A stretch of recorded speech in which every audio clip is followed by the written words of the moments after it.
Now, now we got it nice and thin there. That's much better.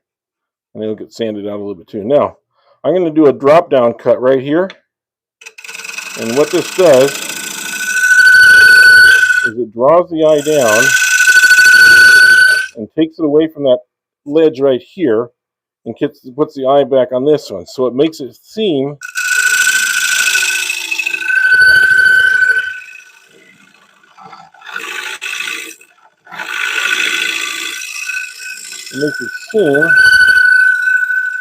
like it's thinner than it actually is. You see, you're looking at this line here. You're not looking at the thickness here, where it's roughly quarter inch.